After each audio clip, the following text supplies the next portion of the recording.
বারবার যুদ্ধবিরতি ভঙ্গন, নানা অনিয়ম আর উৎকণ্ঠার মাঝে আবারও ইরান আক্রমণ করে বসল ইসরায়েলের মাটিতে। তবে কি ইসরায়েলও বসে থাকবে? দুই পক্ষ পাল্টাপাল্টি আক্রমণে আবারও উত্তপ্ত হয়ে উঠেছে মধ্যপ্রাচ্য জুড়ে। এবার ইসরায়েলের আয়রন ডোম ভেদ করে ইরানের আকস্মিক বিমান হামলা। কে এই পাইলট যার কারণে ইসরায়েল এবং আমেরিকার ঘুম উড়ে গিয়েছে? একজন পাইলটের পক্ষে এত বড় অপারেশন কিভাবে সম্পূর্ণ হলো, যা শুনলে চমকে উঠবেন আপনিও। হঠাৎ করেই তীব্র সাইরেন বেজে ওঠে পুরো এয়ারবেস এলাকা জুড়ে। একই শব্দ, এটি ছিল ইমার্জেন্সি অ্যালার্ম, অর্থাৎ এখনই যুদ্ধ বিমান উড়াতে হবে। পাইলটরা কোনো সময় নষ্ট না করে খুব দ্রুত রুম থেকে বের হয়ে আসতে থাকে, কারণ তারা জানতো এই ধরনের সিগন্যাল সাধারণত তখনই দেওয়া হয় যখন আকাশে কোনো অজানা বিপদ দেখা দেয়। কিন্তু এখানে একটি বড় সমস্যা ছিল।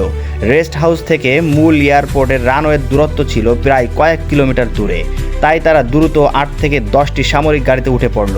পাইলটদের মুখে তখন স্পষ্ট টেনশন দেখা যাচ্ছে, কারণ তারা জানতো না আকাশে ঠিক কী ঘটেছে। কিন্তু আসল ঘটনা ঘটল তার থেকে ঠিক 30 মিনিট আগে। ইরানের একটি পুরনো সামরিক ঘাঁটি থেকে সেদিন একটি F-14 টমহক যুদ্ধ বিমান উড়ানো হয়েছিল। এই বিমানগুলো বহু পুরনো হলেও এখন ইরানের এগুলো ব্যবহার করার মূল কারণ হচ্ছে এর গতি অনেক বেশি এবং দীর্ঘ সময় এটি আকাশে উঠতে পারে। যদিও এগুলো বর্তমান সময়ের অনেক যুদ্ধ বিমানের চেয়ে পিছিয়ে, তবুও ইরানের কিছু অভিজ্ঞ পাইলট এখনও এই বিমানগুলো চালাচ্ছে।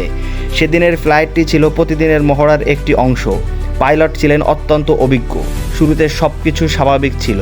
বিমান ঘাঁটি ইরানের আকাশের নির্ধারিত রুট ধরেই উড়ছিল, কিন্তু কিছুক্ষণ পরে অদ্ভুত ঘটনা ঘটে। পাইলট ধীরে ধীরে নির্ধারিত রুট পরিবর্তন করে। ইরানের রাডার কন্ট্রোল রুম থেকে প্রথমে ব্যাপারটি খুবই গুরুত্ব দেওয়া হয়নি, কারণ কখনো কখনো অনুশীলনের সময় সামান্য রুট পরিবর্তন হয়। কিন্তু কয়েক মিনিট পর তারা বুঝতে পারে বিমানটি দক্ষিণ দিক থেকে নয়, বরং উত্তর পশ্চিমের দিকে এগোচ্ছে। তখনই কন্ট্রোল রুম থেকে তাকে সতর্কবার্তা পাঠানো হয়। তাকে বলা হয় সে ইরানের আকাশ সীমা থেকে বের হয়ে যাচ্ছে।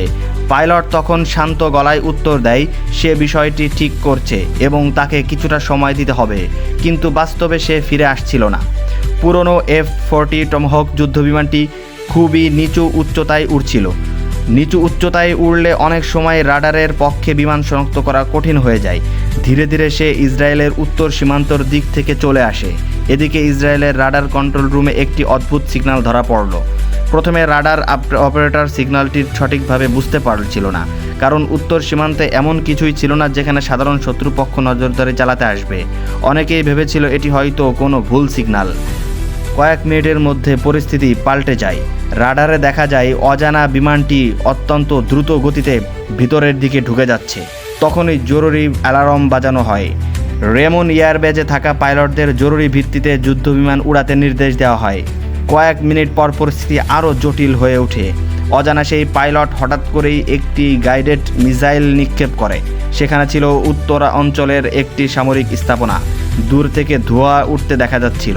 ইসরায়েলের রানওয়ে থেকে একের পর এক যুদ্ধ বিমান উড়ে যেতে শুরু করে। কিছু ফাইটার জেট সরাসরি উত্তর সীমান্তের দিক দিয়ে পাঠানো হয়। পাশাপাশি কয়েকটি ভারী অস্ত্রবাহী যুদ্ধ বিমান আকাশে ওঠে। কিন্তু ততক্ষণে অনেক দেরি হয়ে গিয়েছে। রহস্যময় পাইলট ইতিমধ্যে ঘুরে আন্তর্জাতিক আকাশ সীমার দিকে চলে যাচ্ছিল। তার পরিকল্পনা ছিল দ্রুত বের হয়ে যাওয়া, আন্তর্জাতিক আকাশ সীমায় ঢুকে যেতে হবে। ঠিক সেই সময় ইসরায়েলের একটি এয়ার ডিফেন্স ইউনিট সক্রিয় হয়। এই এয়ার ডিফেন্স সিস্টেম সাধারণত প্যাট্রিয়ট সিরিজের মিসাইল বহন করে। মিসাইলটি আকাশে দ্রুত গতিতে ধাওয়া শুরু করে। অজানা পাইলট তখন বুঝতে পারে তার পিছনে মিসাইল আসছে, কিন্তু সে আতঙ্কে না হয়ে বরং সে যুদ্ধ বিমানটির গতি আরও বাড়িয়ে দেয়। ইরানের বর্তমান যুদ্ধ বিমানগুলো দেখতে পুরনো হলেও এগুলোর গতি অনেক বেশি। এগুলো ঘন্টায় প্রায় 200 কিলোমিটার গতিবেগে চলতে পারে। তাই এই আক্রমণ সম্পর্কে ইরান আগে থেকে কিছুই বলেনি এবং ইসরায়েলে হঠাৎ আক্রমণের কোনো কারণও জানতে পারেনি আমেরিকা ইসরায়েল।